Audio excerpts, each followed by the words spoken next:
परिभाषा क्या है? राष्ट्र की परिभाषा क्या है? इन्होंने हिंदू के नाम पे सिर्फ देश को बांट रखा है, हिंदू मुस्लिम के नाम पे। बीजेपी के पास दो चार मुद्दों से कुछ अलग नहीं है। पाकिस्तान और आपका हिंदू मुस्लिम जब कुछ ये होता है तो आप लोग जिहाद की बात उठा देते हैं। जैसे सन 1975 में इंदिरा गांधी संजय गांधी का अत्याचार था और गरीब मजदूर किसानों ने सरकार पलट दी थी, बोलने को तैयार नहीं थे। आज इसी प्रकार से एक प्रत्यक्ष इमरजेंसी है। हम आपको बता रहे हैं, जब भी चुनाव होगा 24 का, बीजेपी की अगर 100 वोट आ जाए तो हमारी मूछ काट लेना। हम तो इनके ड्रामे देख रहे हैं, किसी का भी लुगाई नहीं है। सारे मुख्यमंत्री देख लो, सारे मंत्री देख लो, सारे बिना लुगाइयों के। इन्हें क्या पता बहन बेटी क्या होती है? इन्हें क्या मालूम? बताइए आप। जो अपना परिवार नहीं चला सकता उसे हिंदुस्तान चलाने का अधिकार ही नहीं है। इस देश के अंदर अधिकार नहीं है हिंदुस्तान चलाने का। इसके तो गुब्बारे फूल रहे, गुब्बारे साले का फोड़ दे रहे। कोई सुरक्षित नहीं है, बहन बेटियां सुरक्षित नहीं है, किसान सुरक्षित नहीं है, मजदूर सुरक्षित नहीं है। और ये थूकते हैं, चाटते हैं। ये स्थिति आज के प्रधानमंत्री, आज का प्रधानमंत्री अभी बुलाया था कानून, उल्टा ले लिया। पहले 700 किसान मार दिए, जब वो कानून उल्टा लिया। क्यों लाते ऐसे कानून? ये रोजाना कानून लाते, रोजाना उल्टे लेते, थूकते चाटते। उन्हें पता ही नहीं है जब संसद थी, नई संसद बनाने की क्या थी? अधिकार राष्ट्रपति का, उद्घाटन कर रहा है प्रधानमंत्री। नहीं चलेगी, नहीं चलेगी, गुंडागर्दी नहीं चलेगी। आपके बीजेपी सरकार एक वॉशिंग मशीन का काम करती है। अगर कोई भ्रष्ट नेता बीजेपी में शामिल होता है तो उस पर कोई दाग नहीं होता।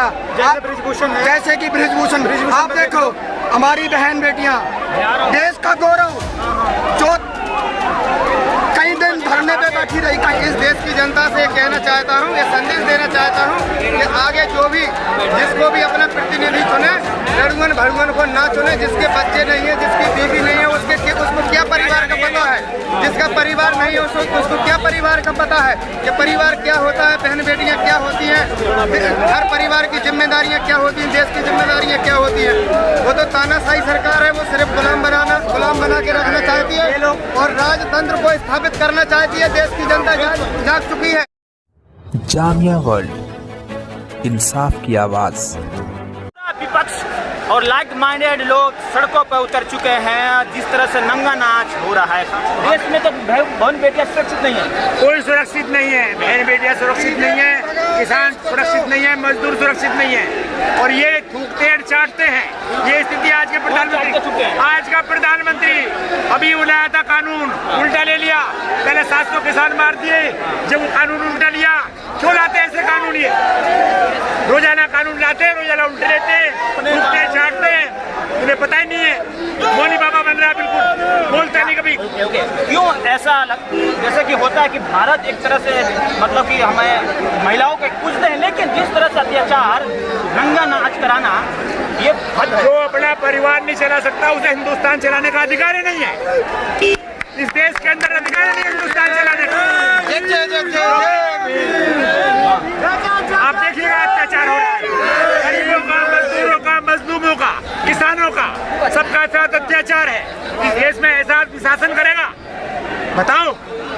वो गुजरात का, महाराष्ट्र का जो क्या नाम था, अजीत पवार, जिसपे कितने हजार करोड़ रुपए का पहले ने आक्षेप लगाया, अब इन्होंने अपनी पार्टी में ले लिया। ये धो देते अपने आदमी को आकर के। क्या होगा? भ्रष्ट लोगों को जोड़ रहा है। इसके तो गुब्बारे फूल रहे, गुब्बारे साले का फोड़ दे रहे। दादा, आपने बहुत दुनिया देखा है, क्या आपको लगता है कि ऐसी शर्मनाक घटना घट रही है, उसके बाद इस्तीफा भी नहीं हो रही है? अरे उसे देखो, टैनी को, टैनी ने ऐसे करा है, अभी ऐसे कर रहा है। इनका बहन बेटी की इज्जत कोई पता नहीं है। जब देश का मॉडल लाती है तो उनसे लिपटता है, अपनी बेटी बताता है। आज मोनी बाबा बड़ा बैठा है, सब प्रदेश चल रहे हैं, इन्हें कोई मतलब नहीं इस चीज से। अब तो जिस पार्टी की एक भी सांसद नहीं है, उस पार्टी का नाम बनवाया और जोड़ लिया। 40 पार्टी, 50 पार्टी। जैसे सन 1975 में इंदिरा गांधी संजय गांधी का अत्याचार था और गरीब मजदूर किसानों ने सरकार पलटते ही थी, बोलने को तैयार नहीं थे। आज इसी प्रकार से एक प्रत्यक्ष इमरजेंसी है। हम आपको बता रहे हैं, जब भी चुनाव होगा 24 का, बीजेपी की अगर 100 वोट रह जाए तो हमारी मूछ काट लेना। क्यों लग रहा है कि आपने तो बीजेपी को देखा है, वो तो हमने सब देखा, हमने बीजेपी ने देखा, हम तो इनके ड्रामे देख रहे हैं। किसी का भी लुगाई नहीं है। सारे मुख्यमंत्री देख लो, सारे मंत्री देख लो, सारे बिना लुगाइयों के। इन्हें क्या पता बहन बेटी क्या होती है, इन्हें क्या मालूम, बताइए आप। सही बात है, बिल्कुल। सब एक से हो रहे इकट्ठे। तो लुगाई होना जरूरी है ना? होना नहीं, जो किसी की बहन बेटी को छोड़ देता है, समाज में उसे खाना पीना बंद कर देते हैं। और ये बने बैठे मालिक अपने अपने छोड़कर। जब संसद थी, नई संसद बनाने की जरूरत क्या थी? अधिकार राष्ट्रपति का, उद्घाटन कर रहा है प्रधानमंत्री। नहीं चलेगी, नहीं चलेगी, गुंडागर्दी नहीं चलेगी। आप किसान है ना? किसान किसान लट से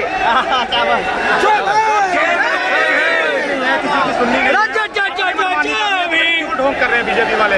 हमारा मेन मुद्दा यही है कि चंद्रशेखर भाई को जेट सिक्योरिटी मिले, नार्को टेस्ट हो और वो अपराधी पकड़े जो उनको सजा मिले संवैधानिक तरीके से। ये लोग क्यों नहीं सुन पा रहे हैं? कंगना रनावत को जेट सिक्योरिटी देते हैं लोग, और जितने बाबा हैं यहाँ पे हमारे देश में, आरएसएस से लेकर मोहन भागवत से लेकर के, उनको जेट सिक्योरिटी क्यों दे रखी है? ऐसा क्यों है हमारे भारत देश में कि जेट सिक्योरिटी? ये तो बीजेपी को बाबा पसंद है। हाँ, ये बाबा नहीं, ढोंगी पसंद है, ढोंगी, धीरेन्द्र शास्त्री ढोंगी जो कहता है। मैं ये बता देता हूँ आप लोगों के मीडिया के माध्यम से, मैं तमाम जनता को इस चीज से अवगत कराना चाहता हूँ। अब ये धीरेन्द्र शास्त्री ढोंगी ने कि जो भाई ने दलित लड़की की शादी में जो घिनौना काम किया, वो पिस्टल को जो उन्होंने कट्टा दिखाया, वो टॉर्च बताया, बाद में उसको पिस्टल उन्होंने माना। अगर वो इतना जानकार था तो क्यों नहीं अपने भाई का भविष्य जान लिया? और आए दिन वहाँ से धीरेन्द्र शास्त्री ढोंगी के यहाँ से आए दिन लड़कियाँ, औरतें गायब हो रही हैं, उनके बारे में वो क्यों नहीं बताता? और जो पुलवामा अटैक हुआ, अरे वो तो सबको जानता है, तो क्यों ना वो पुलवामा अटैक के अपराधियों को सामने ला के रखता है? देश का अगर वो नागरिक है, देश की बात करता है, सीमा हैदर आई, उसके बारे में बता देते भले। तो सच बता देते ना, तो क्यों तुम एजेंसी को लगा रखा है? इन्होंने देश को हिंदू और मुस्लिम में बांट रखा। ये सामंतवादी मनुवादी विचारधारा रखने वाले लोग हैं। आप लोग देखिए, बीजेपी सरकार एक वॉशिंग मशीन का काम करती है। अगर कोई भ्रष्ट नेता बीजेपी में शामिल होता है तो उस पर कोई दाग नहीं होता।